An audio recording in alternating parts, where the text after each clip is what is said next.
ahead and get started here. Good afternoon, or for some of you, possibly even good morning.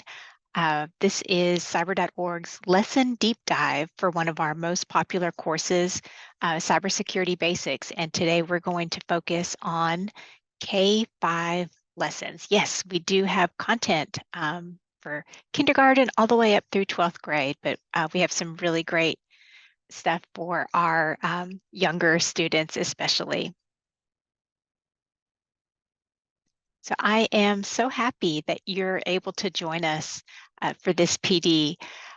Adam and I are coming to you from our home office in Bossier City, Louisiana, where it is a very hot summer day here, to say the least. But I just want to take a moment and let us introduce ourselves. So I am Charlene, and I've worked with the curriculum team here at cyber.org for 4 years now.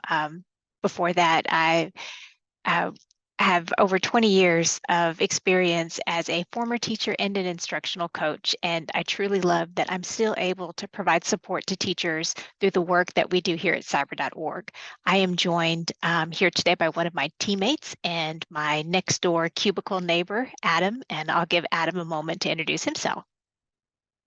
I have not been in the classroom as long as Charlene or here at cyber.org as long. I was a teacher for about 6 years. I taught in Japan for 2 years and then here in the States for 4 years. I have a background in the industry. I was a network admin and a server admin for quite a while. And after that, I decided to get out of that industry and take a break. And so I had traveled to Japan to try teaching and just try something different. And then when I came back here to America, I went into teaching English. And while doing that, a friend of mine told me about CTE. I had no idea that was a thing. And so when I learned about that in the wide world of that, I thought that was fantastic. And the students were getting to be able to do that. And so one thing I love these pictures because I love radio frequencies. And I've loved RC cars since I was a kid. So in my picture, I have the first one I ever built with my dad. And then the other one is one I recently built with my son, who's 4. So I'm getting him started pretty early. So yeah, thanks for having me. And I'm hoping to have a great time.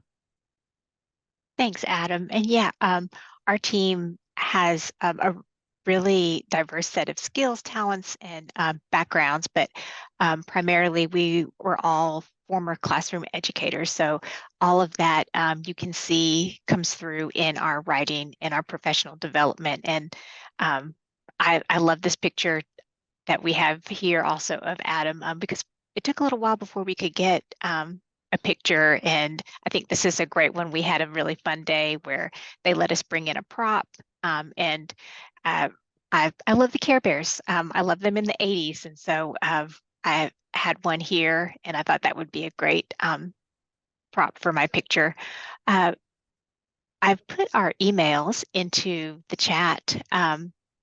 I do hope that you will feel comfortable reaching out to us after this call if you have any questions, and that could be later on today, next week, next month.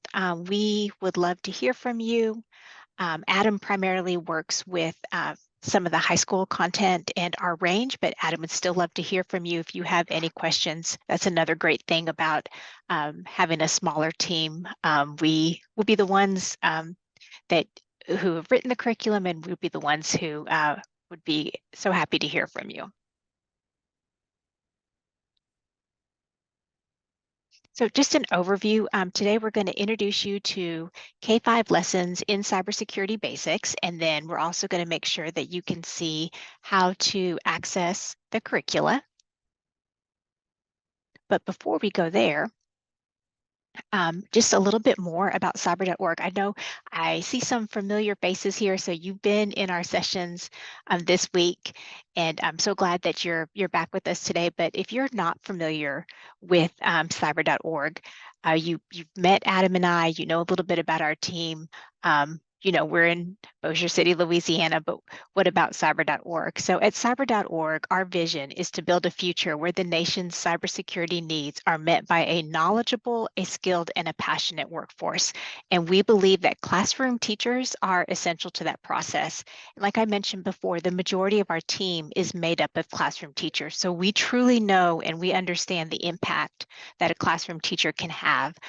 To date, we have trained over 25,000 teachers on our curricula and resources, and I'm excited that now you have become a part of that number and a part of that growth. All of our work, our professional development, our resources, our curricula are funded through CISA.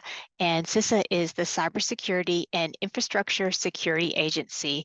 And what this really means for you, I think what is of the most interest is that it means we're able to provide all of our resources and professional development to K-12 teachers in the United States at no cost. It is absolutely free, which is always an exciting word for teachers.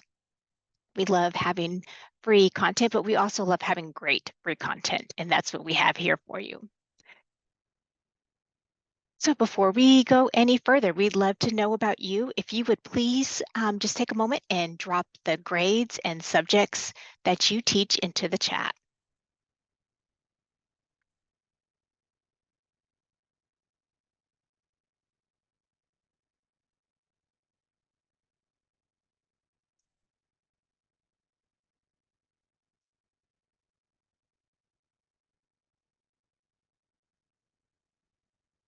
Oh, K-8 technology teacher. Love our technology teachers. Yes, that is a huge range. Instructional tech coach, K through 12. Wow.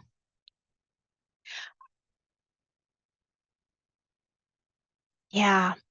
I in other PDs this week, I'm always amazed. This is one of my favorite parts here is when you have an opportunity to share with us what you teach. I'm still amazed at all the hats that teachers wear. And when I'm looking at these ranges here, K-12 and all the things, I can't even say enough how much I appreciate all that you do. I remember just being in the classroom and having multiple preps, but I had multiple preps often just with 1 or 2 grade levels. So this is amazing. Thank you so much. I know you're super busy planning, so thank you so much for taking the time to be here with us today. So to get us started, we are going to answer these questions. And with this group, I thought you might be more comfortable discussing some things in a breakout room. We are recording this PD. We'll may possibly share this in future trainings. And so when you go into the breakout room, that part is not going to be recorded. But what we're going to do here is give you a moment to go into breakout rooms, introduce yourselves to each other, and then answer 2 questions. We're going to actually use a Jamboard for this. I'm very sad that Jamboard is going away, and I'm determined to use it up until the very end. So I have just a few more months, and we're going to invite you to use this Jamboard today. And so when you go into your breakout rooms, you'll have an opportunity, of course, to introduce yourself. You can turn your cameras on, and then one question and then one statement for you to discuss together. The question is, what are you and or your school or district already doing to make your students more aware of cybersecurity? And then to me, this topic is, and the topic of cybersecurity education, is it exciting, needed, relevant, overwhelming? And what we're going to do here is go into the Jamboard. So I'm going to switch my screen here. And so when you go into the Jamboard, you're going to see, and I just want to verify, Adam, are you seeing the actual Jamboard shared on the screen? Okay, great.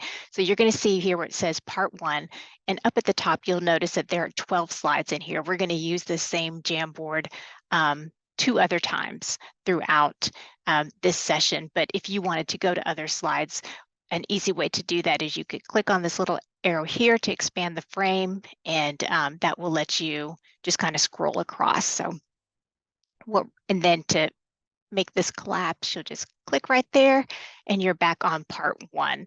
So for part one, we have those two slides. So here's that first question. What are you and or your school district already doing to make your students more aware of cybersecurity?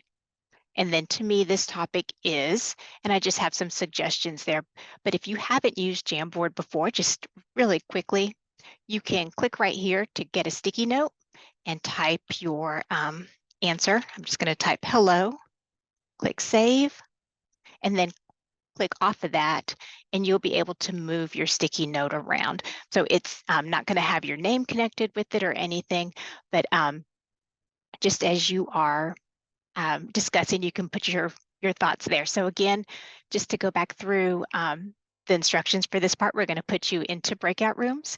Oh, thank you, Adam. Adam has shared the link for the Jamboard into the chat, and you're going to go to part one and answer these first two slides. And I'm going to go ahead and send you into breakout rooms. We'll probably just do at the most 5 minutes, and then we'll bring you back. So any questions before I send you into rooms? Okay. Okay, welcome back, everyone. I hope you had some great conversations and were able to meet each other. Now that you have your cameras on, I see some familiar faces, so it's great to see you. Looking at your answers here, I thought this was great with what you and your school districts may already be doing. So we have here on this yellow sticky note talking about passwords and having students create their own passwords. I love that. In the school district my son is in, they are not able to create their own passwords. They have one that they're given in kindergarten. They keep that exact same username and password through 12th grade. And I would love for them to have an opportunity to practice the skills that we share with them in making a strong and secure password. Common Sense Digital Citizenship. Common Sense is great. They're one of our partners. On this green sticky note, there was a malware attack at a neighboring school district and we run higher alert. Yes, that is very frightening. I hope that ended up working out a little bit better for that school district. Digital citizenship and impacts of computing standards are taught. That's wonderful. Our state had some intro to cyber sessions at our CSPD week last summer, led by cyber.org folks. That's great. Progress varies by district, but most are just starting or not aware. I think even in some of the districts that have started, there's still some work to be done, and computer science is a requirement in schools. However, cybersecurity still scares them, starting with promoting digital citizenship. It sounds like in many of these, in your schools and districts, work is starting, and I'm hoping that this will also, today's session and some of the sessions you've been in this week will continue to help you in getting cybersecurity promoted. And so to me, this topic, meaning cybersecurity, is essential, important, necessary for students and teachers. Yes, daunting. I completely understand that cross-disciplinary, interdisciplinary, curious, and relevant to digital citizenship. These are such great answers. And I think sometimes as teachers, we get a little frightened to say that learning about cybersecurity, especially for some of these younger students, is overwhelming. We may not even be entirely comfortable with that. And so the course we're going to talk about today was designed with that in mind for our teachers. So thank you for your thoughts there. I'm going to switch back over to our PowerPoint here and start sharing about our curricula. So we have our curricula organized here into 3 buckets: our cybersecurity courses, introductory technology courses, and integrated cybersecurity courses. The course we're going to talk about today is Cybersecurity Basics. And Cybersecurity Basics is a non-technical introductory course written for students in grades kindergarten through 8th grade. Currently, we have lessons on security and digital citizenship, but I'm so excited. Our team is working on a third domain, which is computing systems. And at the end of September, we are going to have 20 new lessons for kindergarten through fifth grade, 10 K2, 10 3-5 on computing systems. And these lessons are completely fully scripted. We understood as former teachers that sometimes I'll just explain my experience. I was a science teacher, and my principal came up to me and pretty much informed me that I would be taking on STEM and robotics. And I wasn't afraid to try new things, but I was very overwhelmed with that because I was very comfortable with science. That's why I was teaching it, and knew that I had a lot to learn in that area. And so we wanted for teachers in kindergarten through eighth grade that may not have a background in cybersecurity to feel fully supported in explaining these concepts to students. And so right now we have lessons in security and digital citizenship, and the supplies that are needed to teach this course, it's not going to be a lot. A computer with internet access could help, and then supplies that are easily found at a dollar store or even like a Walmart type store. So when you first log into Canvas and you're at your dashboard, you're going to see that if it's been a while since you've been in there, that it's now organized by elementary, middle, and high school.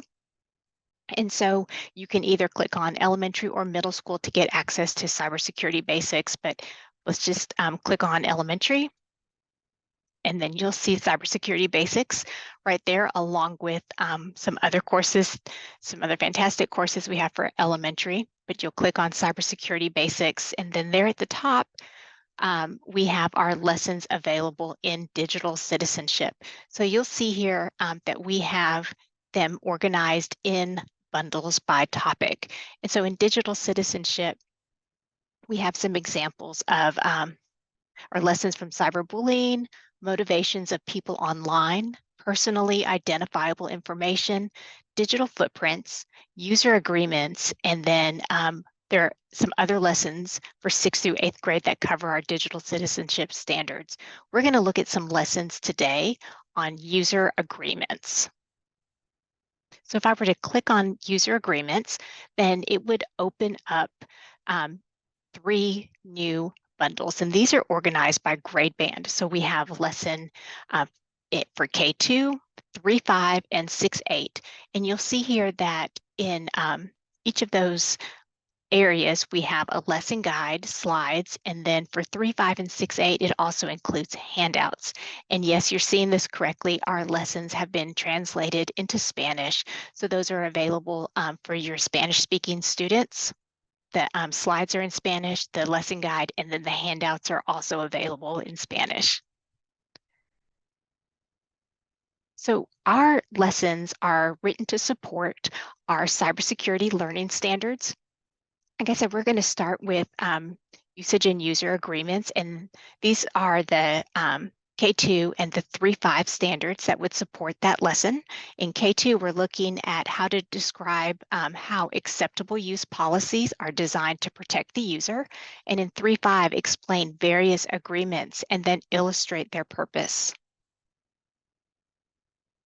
So looking at a lesson in Cybersecurity Basics, this is just a copy of a lesson guide. They all have here at the top, you're going to see the title, what domain it's in. This one is in digital citizenship. It's in the usage and user agreements bundle, and this title of the lesson is agreeing to the rules. Then you're going to have a lesson overview. It's a quick sentence that just summarizes what is happening here in this lesson. Your objective students will describe how an agreement helps to protect the user and an object like a tablet or a computer. Every lesson has a guiding question. The guiding question is designed to help lead the students through this one thought throughout the entire lesson, and at the end, this is what we would expect for students to be able to answer. Then we have the suggested grade levels. In Cybersecurity Basics, the only place where you're going to see this suggested grade level is right here on the teacher notes or the lesson guide. We don't include the suggested grade level on anything that's student facing, including the PowerPoint slide decks. And that's really important because you know your students best. So I know there were times when I was teaching middle school that I knew there would be an elementary level lesson that would be more appropriate for some of my students, but I would not dare give them a lesson that said fourth grade on it if they were a sixth grader, because automatically that would be insulting to them and they would not want to take part in it. So your students won't know that it was originally written for a younger grade level, but you'll know. Then we have the approximate time required. Our K2 lessons are written to take 15 to 30 minutes, and that longer part of it of 30 minutes would be if you decided you wanted to incorporate the extension activity. 3-5 lessons are going to take 30 to 45 minutes, and then if you decided you wanted to pull in a 6-8 lesson, those are designed to take 45 to 60 minutes. And then you'll see here at the bottom, our standards. And again, that is written to our cybersecurity K-12 learning standards. And then looking at our next page, we have the lesson background. Background information there is written for the teacher. As we get feedback and tips from other teachers, we include that there. Anything that we think would be more helpful for you. Then materials needed, the things that you need to have gathered before you teach the lesson, right there in one spot. And then there are also, it looks like it cut off here, but cyber terms that go along with the lesson would be right there as well. Okay, so now looking at the actual lesson guide, you'll see here at the top we have, again, that grade level identifier that's only visible to the teacher, then the guiding question. There are activity tips that are included throughout the lesson. They are marked clearly in a box. We also have in boxes that look similar to that, strategies, differentiation, suggestions, as well as other tips. And then you'll notice that there are some words here that are in this reddish orange color. We have what students may say, possible answers. If you have students who are not really participating in the discussion, these can be used as a prompt to help continue to guide the lesson. And then you can see here that the lesson is clearly scripted. There are areas here, say, allow, ask. And so I want to make clear that we are not saying it has to be taught this way, and we would never expect a teacher to have the teacher notes printed off and just reading from them as they were teaching the class. But again, it's helpful there. If I were using it in my own classroom, then it would be helpful to me to use to prepare to teach the lesson. I would have that background and know what was coming next and feel just a little bit more reassured in teaching it. Okay, so now let's look at a lesson. We're going to start with the K2 lesson, which is agreeing to the rules. I've pulled slides straight from the lesson itself. I made a few edits here or there just to make this a little bit easier for us here in this virtual environment. But as we start this lesson, we have a slide that just has classroom rules. And so it starts with this slide showing this image because we want to first start students thinking about rules that our classroom has and why we have rules for different places within the classroom. We may have rules for entering the classroom, rules for different centers within the classroom, and then of course, rules for how we interact with one another. And then the next slide reminds students that the rules are there and they're designed to keep us safe. They're made to protect us and to protect other really important things. One of the things that's easy to relate to students here are having rules that we see on streets or rules on the road. And so right here, in front of a school, they're going to see a school speed limit sign. And then we can start a discussion there. Why is it important to have those rules? Why do we want a speed limit sign and a sign reminding us that we need to proceed with caution if there are students around? And then this brings us to young students together to discuss rules using technology. And when we use a computer or a tablet in class, what rules should we follow? And so this takes us then to our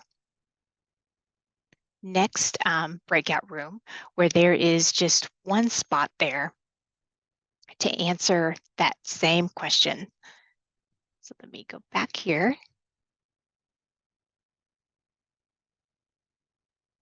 Part 2, and you'll see that same picture. What rules should we agree to follow when we use a computer or a tablet? And as you are talking about this together, I want for you to think of this through the perspective of your own students and what they may answer there. So again, we're just going to spend no more than about 5 minutes, if even that long, in the breakout rooms this time and answer that, and then we'll bring you back. All right, welcome back, everyone. So saw some great things here on the Jamboard, and I love use it for educational school purposes. From an IT department view, keep your computer safe by using antivirus software and using a firewall. Block any websites that are not appropriate for school. That is so very important. Great point there. From a K-2 view, use it only when the teacher says we can use it or ask for permission. No password sharing, guidelines to keep us safe, but that also allow us to use technology to its fullest potential. And then take good care of the device. Even aside from K-5 younger students, I remember having to tell older middle school students quite frequently this to make sure they're holding the device with both hands. Do not throw it like a toy. Do not multitask, walk with the device while watching a video. The one thing I think that was maybe a pet peeve of mine was when students would hold, they'd have the Chromebook open and they would hold it by the top part only, and they would have, sometimes they'd have two hands, but sometimes it was just like one hand and they'd hold it like that walking over, and I was just like, stop, don't do that. But these are great. Thank you for sharing that with us also. And so going now, this lesson K2, very short. At the end of the lesson is an opportunity to kind of bring everything together and engage students in talking about why what is one agreement we make to use things appropriately, and then also why is it important to agree to use things appropriately? So why do we want to make sure, why is it so important that we're carrying those devices safely? And why do we want to pay attention as we're handling those and taking care of the devices?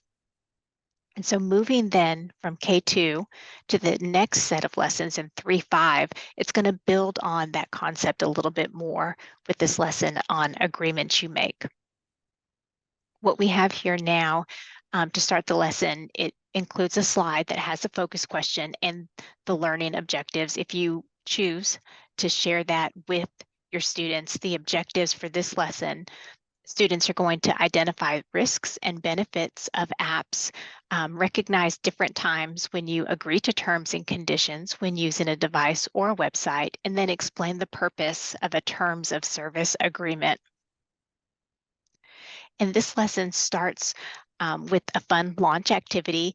There's some music that's included and suggestions to prepare for the activity ahead of time by taking a cell phone or other type of electronic device and hiding that device somewhere in the classroom.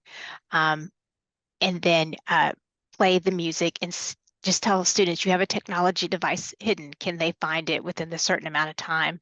And the goal here is that they probably are not going to be able to find it. And so we ask, like, what might make it easier to find a hidden electronic item? Oops. And then the next slide leads to a discussion on what would make it easier to find that item. So if you had another device nearby, you could open your device and possibly look for Wi-Fi connections or Bluetooth signals that you can connect to. And so reminding students, even though we can't see the signal with our eyes, that device is sending out a signal to other devices that it's able to connect to. The teacher notes and then the next slide here demonstrate how those devices send out signals by suggesting, opening the settings and viewing the Wi-Fi or the Bluetooth connections. And you can point out that all the devices that are listed, that you see listed, are located in or around near your classroom. And so we really want for students here to start thinking about the fact that a device sends out a signal. And so this leads us now to talking about the benefits and risks of using certain apps. I know just for me as an adult, there's a great benefit to having apps that I can use to order food or to, I don't always have time to physically go into a store and do shopping. So I love having that option of being able to pick up items and just have them brought to me. And a lot of times they'll let me know your items, Charlene, your items are ready. Let us know when you're on the way and we'll have it to you promptly. And so they're, as soon as I let them know I'm on the way, then it starts tracking me. And that's privacy that I'm saying is worth giving up so I can have those items in a timely manner. And of course, I'm an adult making that decision, but we want for students to also understand what the benefits and risks are with apps. What are they agreeing to when they use an app and they say that, yes, I'm going to allow you access to my camera or my microphone, or yes, I'm going to allow you to have location services turned on for me. And then also, all apps come with a privacy policy, and that privacy policy, the purpose of it is to tell the user what kind of data that app is collecting about you and then what it does with that data. And so we want for students to be aware of that. My son is more aware of that now as a teenager, but when he was younger and he had his tablet, he was very quick to ask for certain apps or games. And it was always, well, Mom, it's free. And at that young age, it was hard for me to reason with him that it's not really free because they're wanting this information from you. And as he got a little bit older, he was able to understand that, oh, okay, well, part of the reason why this is such a cool app is because it wants to access my microphone so that it can change my voice. And so things like that, really important to try and have students start to see what it's really asking in exchange for not being a paid app. So we have a fun activity here, and we have different types of fake apps that are based maybe on real apps. And so the name of this app here is Location Nation. It is a video streaming site for people who like to see and share the world's beauties. We've included on each of these cards a pro and a con of the app. So for this app, a pro is that it lets people easily share and view videos from all around the world. And a con is that it's going to share the location of where you are, the live location of where you are. And so we want for students to look at these and think what are the good benefits? Do they outweigh what we would say are the negative risks of using this app?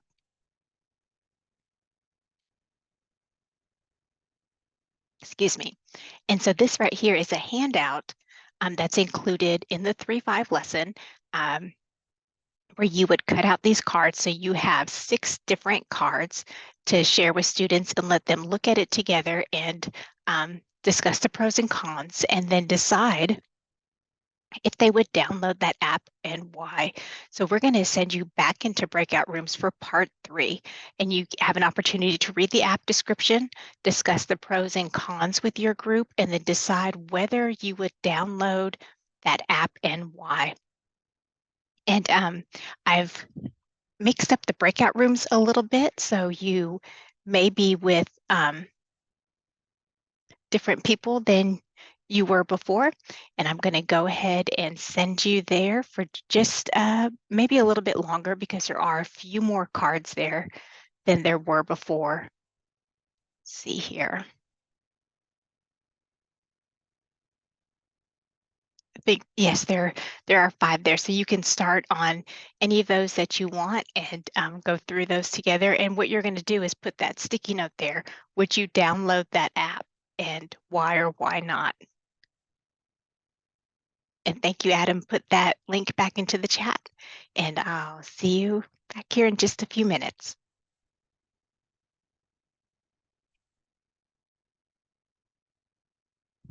All right, welcome back, everyone. I hope that you had some great conversation in your breakout rooms as you looked at some of our different app cards there. So in this lesson, as a reminder, this is the 3-5 lesson. After students look at those different apps and discuss the pros and the cons and decide if they would, whether or not they would download that app or not, we start to focus on these apps themselves and reminding students that each time we use an app, there is a user agreement or a privacy policy that we agree to when we download the app. And so we want for students to think about some things that they need to consider before they download the app to the advice. And so some important points there are to make sure that they ask permission from a trusted adult first, and then read the terms and think about what you're agreeing to before you download. And also read the reviews of the app. That can be very helpful as well. And then we look at other user agreements that are different just from being on a device, and think about the other things that you agree to. We have terms of service and policies in our everyday lives. The library, I think, is a great example of that. It provides a service to us by letting us borrow books, but then they have a return policy. And when you check out different library books, you're agreeing to follow those terms of service there.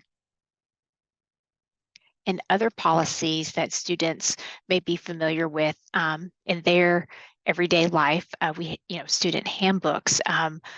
We have policies for behavior charts, how we arrive and leave the school each day. Policy for our dress code. Our district here, our students have a district-wide dress code, but then in the district just right across from us, most of the schools do not. So that's something unique there. But then looking at websites and agreements that we have on websites. So this may be a common website that you or your students go to, but we want to make sure that they're familiar when they go to this website, that there is a terms of service there. And so it's hard to see, but if they go to the very bottom of this site, they'll see right there some details, and the policies are built into the page, and that when you use it, you're agreeing to follow their policies there, or else they can restrict use. And then there are other options there. Some websites actually have a user agreement that pops up, and you have to actually click on it, that you've read, you accept, and then it will let you continue on. And then as opposed to clicking on something, you have contracts or other things that would require your signature. In a technology lab, you may have a policy that you give your students where they are agreeing to handle devices a certain way, agreeing to use school technology appropriately. And then the lesson starts to conclude by having students look at how they can change those settings on some of the apps and within their devices, so that location services, things like that, would be turned off for certain apps. And then in our 3rd through 5th grade lessons, we highlight cyber careers, and this is really important to us. We have 26 cyber careers that students can look at and get more information on. Each of our cybersecurity basics lessons from 3rd grade and on up is going to tie back to a career. This one ties to a cyber legal advisor, and we have 2 slides that go along with that, so students can kind of get a glance of just a little bit of information about it, but they can always visit our website. I love that this particular view right here explains common job duties that someone in the professional role of being a cyber legal advisor would have. And then also, is there a degree that's required for some of our cyber careers? There's not a degree, but a certification would be recommended instead. And then, of course, what all the students want to know is that median salary. How much are they going to make? I do love on this card that it has soft skills, because I think that's so important. If you've been in some of my other PD sessions, I make a point to say that there's this misconception that we still have, that a cybersecurity professional is somebody who is sitting by themselves in a basement in a dark room with a hoodie on, typing as fast as they can on a computer, and there's no one around them. And we know that's not true. For some cybersecurity professionals, they have to have these soft skills. They have to be able to be a good communicator, a good listener, approachable, interpersonal skills. These are the skills that are going to make a difference for them in these career fields. And I think it's important that there's an opportunity there to point that out to them. And then the last slide of this lesson is where there's an opportunity here to put it all together. Today we learned about agreements we make when we use digital devices, and then these slides will have some questions. These can be used as part of an exit ticket. We have teachers who turn this into an opportunity for students to answer this in a Google form and submit their answers that way, so that they can collect that for a grade and then measure understanding. And then just really quickly, I showed you 2 lessons, a K2 lesson and a 3-5 lesson from that digital citizenship domain. This is a K2 lesson from the security domain. This is you may not enter. And this is actually a lesson on layered security. And so at the K2 level, we're focusing on physical security and looking at how we keep things safe. Students are going to identify measures that are in and around their school and give examples of ways to verify a person's identity. And again, these are the slides that accompany that K2 lesson. We begin with a picture of a school. The slide is very simple, but we want for students to look at this picture and notice ways that we keep our schools safe. Just what are the things that they would see here in the picture that are there for safety? You know, we see the sidewalk. There's a fence around the school. There's a lot of great lighting. There are signs. So those are all there for safety and focusing on safety outside of the school. And then we go into the school and look at the things that we have inside our school for physical security. We had the fence outside of the school, possibly most likely a locked door. And now inside the school, you'll see that there are cameras and another door that can stay locked going into a classroom. And this builds on the idea that you may not enter and that we have layers of security at our school. And you can walk your students around the school. The lesson suggests just letting them pick up on some of the things that are very obvious to them that are there for security. And then inside our classrooms, we have certain items that we need to keep secure, like laptops or tablets. And so maybe you have a locked drawer on your desk, or a file cabinet, or a tall storage closet. And then we have ways of keeping within our locked classroom devices that are safe also. So here we have a locked cabinet inside a locked classroom, inside a locked school building. So that's 3 layers of security to keep a person from entering.